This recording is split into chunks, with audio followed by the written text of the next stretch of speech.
Hey guys, welcome back to my channel. Thank you very much for making this click. For this video, I'm going to explain the product and quotient properties, or some would say rules or laws of radicals, or some would say surds. All right. So there's one important thing that we need to know, guys, is that for the sums and differences, we cannot ever split radicals.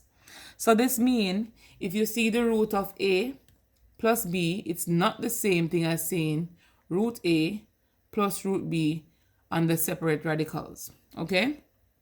The same thing for the differences.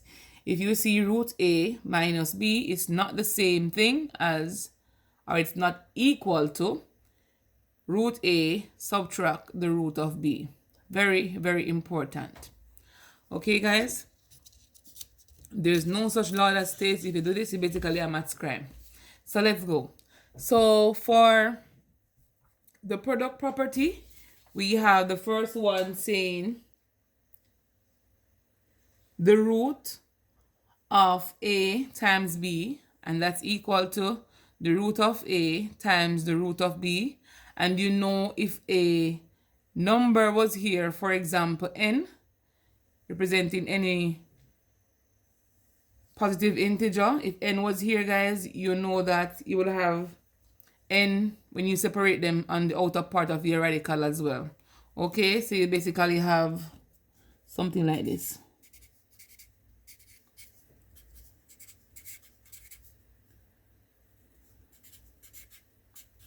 Okay, so you would have n root A, nth root of A, and nth root of B. All right, so one typical example of this I'm going to have here is the root of 40. So you know that 40 is not a square number. So the goal is to find the largest perfect square number that can come from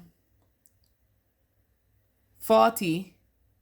All right, and to get this, you can basically identify the factors of 40 and pick out the largest one that's a square number, that has the largest square number in it. Okay, and so with that said, we have two numbers, 4 and we have 10. So if you want to, you can rewrite this as root of 4 times the root of 10. Again, this can be simplified by breaking them apart. It's going to be root 4 times the root of 10. Here we know root 4 is a perfect square. So root 4, what number gives you 4? Is basically 2. So it's 2 root 10. Root 10 can't go any simpler because, as you can see here, there's no factor of 10. That's basically a square number. All right. That's one example. One other one could be if you had root 15. With this case, your goal is to try to simplify it.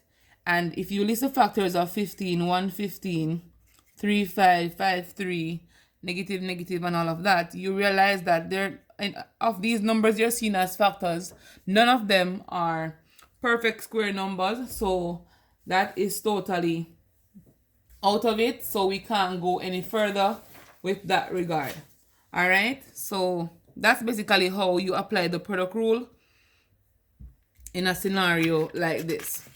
Let's move to the next one, the quotient rule. So as it relates to the quotient property, guy, the quotient rule is basically having the quotient of two numbers, or the ratio of two numbers under the root sign. And in this case, you can split them by saying the root of the numerator divided by the root of the denominator. You have to ensure that the denominator, in this case b, is not equal to 0. A typical example of this could be the root of 5 divided by 16. All right, so we're going to apply the rule here where we split the numerator and we split the denominator. So root 5, as we mentioned, there's no factors of 5 that will give you a perfect square number. So we're going to have to rewrite root 5. So rewrite root 5, and you divide that by the root of 16, or the square root of 16. In this case, the square root of 16 is 4. So our answer here leaves us with root 5 over 4. Another example could be the root of 36 over the 25. And again, you do the splitting, so it's the root 36 all over the root of 25.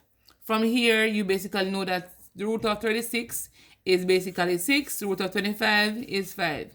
They could ask you to rewrite this as a mixed fraction, which you know you're going to divide the denominator into the numerator. So it's going to give you 1 and 1/5 for your final answer.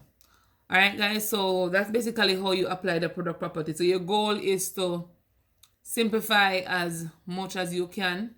So you need to know your perfect square numbers and need to know which numbers are square numbers and which numbers are not. Very important. Here I have an example for you with a combination of like terms or like surds. Let me say like surds.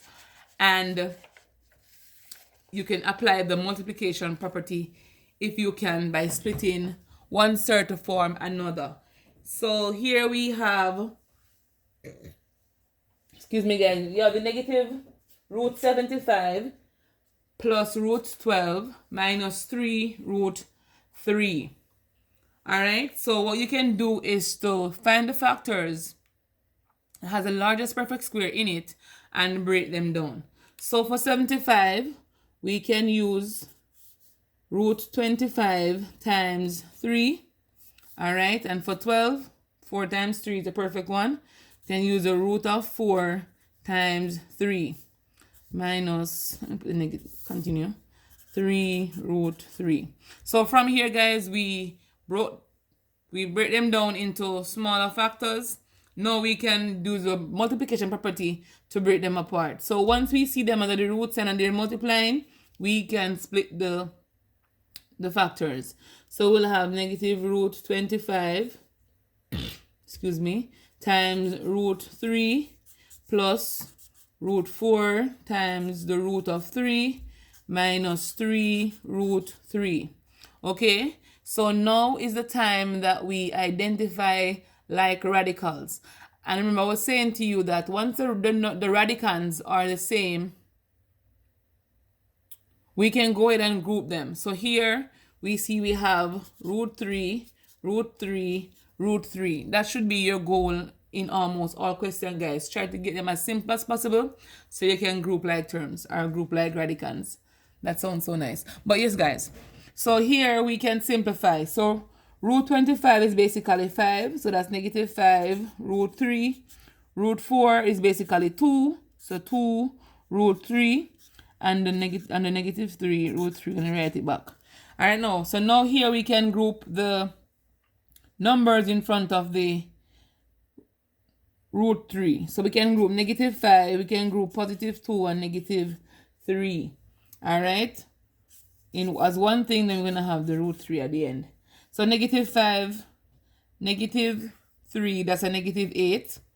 Negative 8 plus 2 is going to give us negative 6 root 3 for our final answer. And as you know, we can't go any further because there's no fixed number for root 3 without using your calculator. Hence, that's the end of this video. Remember to like, share, comment, subscribe, and let me know what you think, if you understand what I explained.